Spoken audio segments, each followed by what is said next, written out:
Today we're taking on a really ambitious topic. We are. We're doing a deep dive into the intellectual furnace that forged modern cultural analysis, the history, theory, and the radical practice of the Birmingham School of Cultural Studies. Right, officially called the Center for Contemporary Cultural Studies, or CCCS. And cultural studies is a term you hear a lot, but it can be a little hard to pin down. It really can. At its core, it's the systematic study of culture, but with a very clear goal: to understand a society and its underlying political structures. It's not just about art or music. No, not at all. It's a way of thinking that insists you can't analyze media without sociology or literature without history. It's inherently multidisciplinary, and that adaptability is, frankly, why it's so powerful. And our mission today is to unlock that surprising intellectual journey of the Birmingham School, because you really can't understand cultural studies today without tracing it back to the CCCS. So the journey starts, around 1964. The center was established as a postgraduate research institute by Richard Hoggart at the University of Birmingham. And it was revolutionary from day one. Hoggart's initial goal was sort of twofold. Okay. On the one hand, he wanted to contest the ingrained cultural elitism of traditional literary theory. The idea that only Shakespeare and high art really mattered. Right, that snobbery. Exactly. And at the same time, he challenged the rigid, quantifiable positivism of British sociology, which often just dismissed qualitative human experience. So he was saying literature professors were snobs and sociologists were missing the messy reality of life by only looking at statistics. That's a great way to put it. They weren't just creating a new field, they were carving out a hostile space between existing disciplines. And how did he frame this new field? Well, Hoggart described it as having three essential forms of inquiry.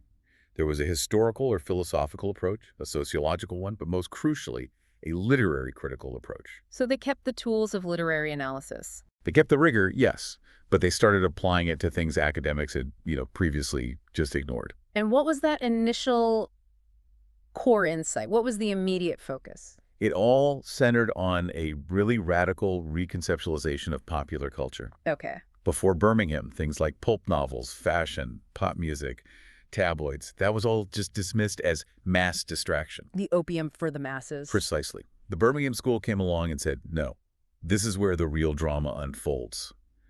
They saw popular culture as this crucial, complex site of resistance and negotiation for groups that were marginalized and disempowered. Okay, let's unpack that. That is an incredible pivot point. If they're viewing pop culture as a site of political negotiation, not just distraction, where do they get the intellectual energy for that idea? They absolutely drew it from the political climate of the time. The center emerged directly from the rising New Left in Britain in the post-war 1950s. Right. This was a broad, intellectual, socialist-leaning movement that was strongly anti-imperialist, anti-racist, and it was grappling with the failures of both conservatism and, frankly, rigid Soviet-style communism. So it makes perfect sense then that the key figures of the New Left became the founding members of the CCCS. We're talking about Richard Hoggart, Raymond Williams, the literary critic, E.P. Thompson, the historian, and, of course, the intellectual heavyweight who became the school's second director, Stuart Hall. And those individuals defined the whole canon of the field right away. They did. I mean, think about the legacy. You have Hoggart's 1957, The Uses of Literacy, which detailed the dignity of working-class culture. Then Williams' Culture and Society in 58, which completely redefined culture itself. And E.P. Thompson's The Making of the English Working Class in 64. A seminal text. Huh. It showed that class wasn't just an economic category, but a historical and cultural formation. These works were all about honoring and understanding the institutions of the working class. So they set this powerful foundation. It's built on detailed observation, a real humanistic focus on class experience. But then the direction shifts, especially when Stuart Hall takes over in 68. What pulled them away from that initial British humanism? That's where it gets really interesting. They quickly realized that just describing working-class culture, no matter how meticulously, wasn't enough to explain why it was under threat. Why the commercial forces were so successful. Exactly. They needed a stronger tool for explaining power and domination. And that search led them to Marxism, but not old-school Marxism. No, filtered through two key continental theorists, the Frenchman Louis Althusser and the Italian Antonio Gramsci. Right, so Althusser offered this this structural Marxism. Yes, which basically stripped away the focus on human agency and economics found in classical Marxism. Instead, it focused on how social structures themselves, language, institutions, discourses, reproduce power, often without us even realizing it. Why was that structural approach so appealing to them at first? Because it offered a powerful answer to a very perplexing question. Why do people seem to act against their own best interests? Like working class members supporting conservative politics. Exactly. Traditional Marxist theory focused just on economics, can't explain that. But Althusser offered the concept of the ideological state apparatus, or IS. Okay, let's stop there and define the ISA simply for you.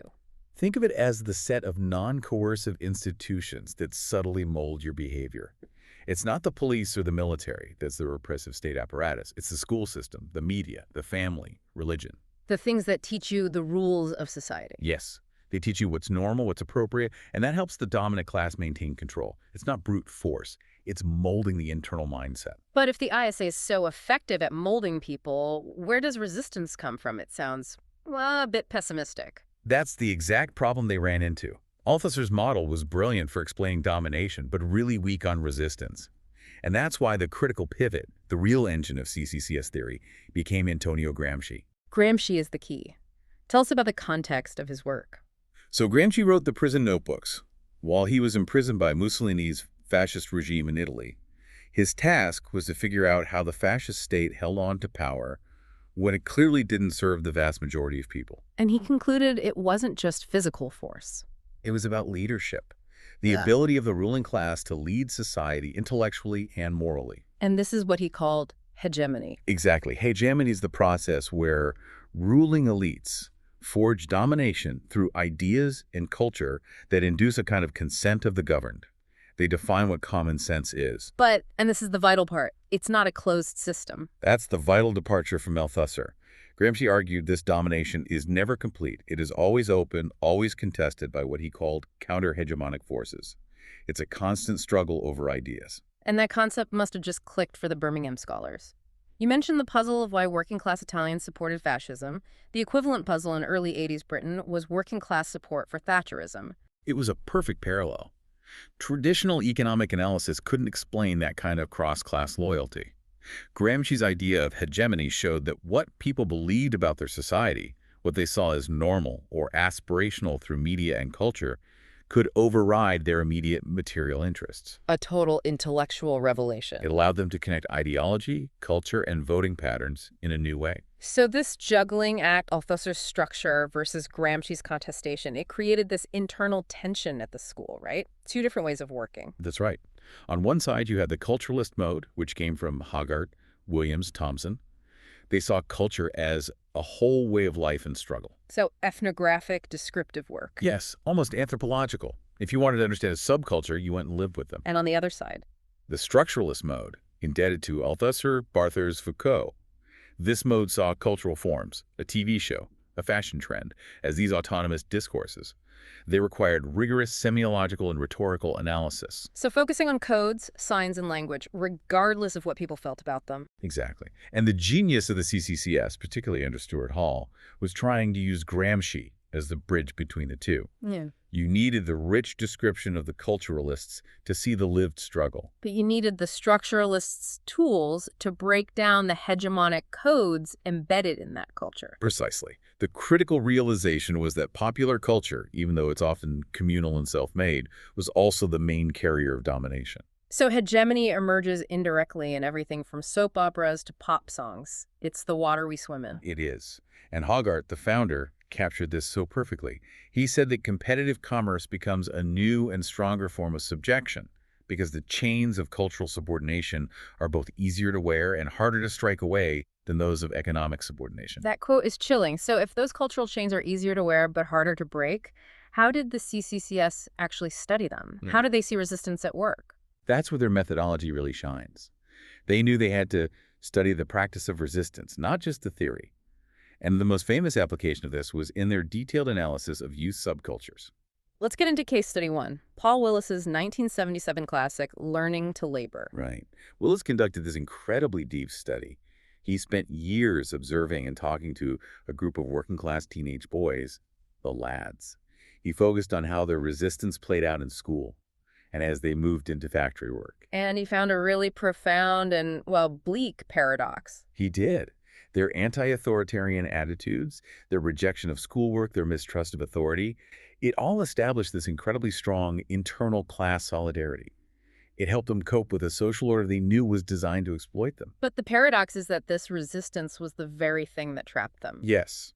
By rejecting the values of academic advancement, they basically guaranteed their own place on the factory floor. Right. Their resistance inadvertently reinforced the very class structure they were resisting. A tragedy wrapped in a sociological finding, which sets the stage for case study 2.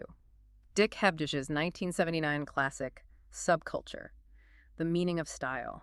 This took the analysis beyond just behavior and into aesthetics. Hebdige showed how post-war subcultures, the teddy boys, the mods, the punks, use style as symbolic dissent. Their clothes, their music, their slang. Their argot, yes. Yeah. It was a political refusal communicated through semiotic codes. They took everyday objects and bricolaged them, gave them new meanings. And he noted that they often borrowed styles from marginal black groups, like Rastafarians, as an expression of otherness. Right. But the market always fights back. Of course. Hebdige showed that this symbolic resistance had a shelf life. It was so quickly subject to commodification. The market co-ops the style, mass-produces the torn jeans, neutralizes the subversive message, and sells it back to the masses. And the mechanism they used to track that whole process, from creation to commodification, that's what you call the protocol of entanglement. We're going to unlock this. The protocol of entanglement is fundamental. It just means you can never analyze a cultural object in isolation. You must always see it in relation to complex material networks, the circuits of production, distribution, and consumption.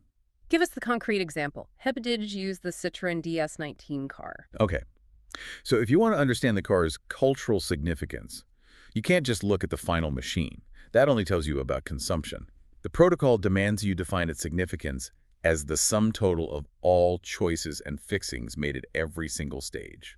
So the engineering decisions, the labor politics in the factory, The ad campaigns, the retail arrangements, how its competitors defined it. the entire interconnected system. Precisely. The key takeaway is that neither the product nor consumption nor distribution gets the sole focus. You study their entanglement, because hegemony operates at all three nodes at the same time. As the field grew, though, especially into the 80s, the CCCS had to grapple with post-structuralism and postmodernism, and this created a massive internal fault line. It really did. The challenge came from figures like John Fiske, who had this strikingly optimistic, almost celebratory view of popular culture. For him, popularity wasn't a sign of domination. It was an indicator of cultural quality.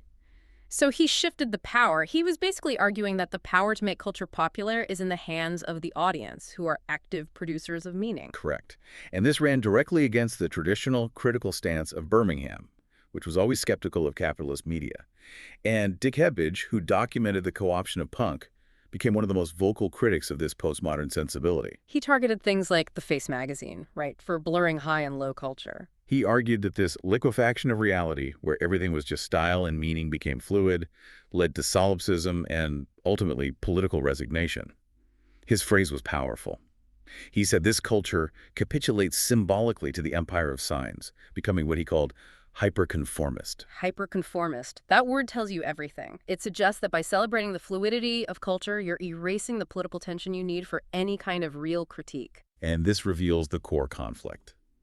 Hebdige was siding with traditional left humanistic values, reason, class, history, against what he saw as the nihilistic fatalism of post-structuralist theories, like the death of the subject. If the subject is dead, who's doing the resisting? Exactly.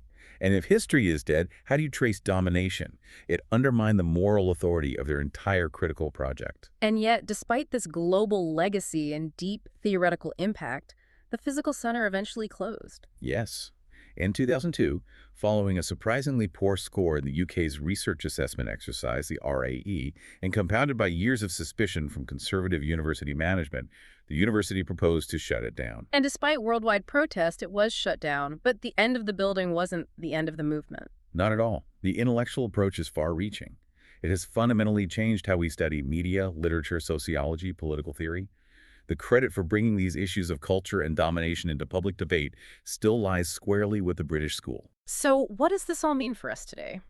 We've traced this remarkable journey from high literary criticism to a deep analysis of youth style and mass media, all seen as fundamentally political acts. And the key lesson remains Gramsci's insight. The struggle over ideas and cultural institutions, that constant negotiation of hegemony, is never settled. The moment we stop seeing pop culture or social media as political sites, we risk falling into the very cultural subordination that Hoggart warned about. That's a perfect summation. We saw how the Birmingham scholars shifted focus to analyze effective alliances like Band-Aid, which used mass media to mobilize these counter-hegemonic global communities. And that raises a question for you, our listener, today.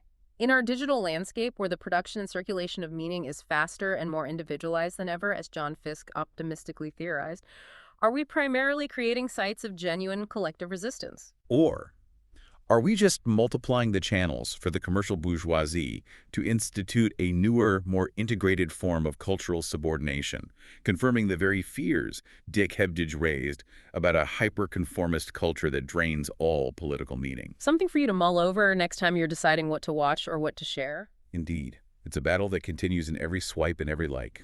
Thanks for diving deep with us.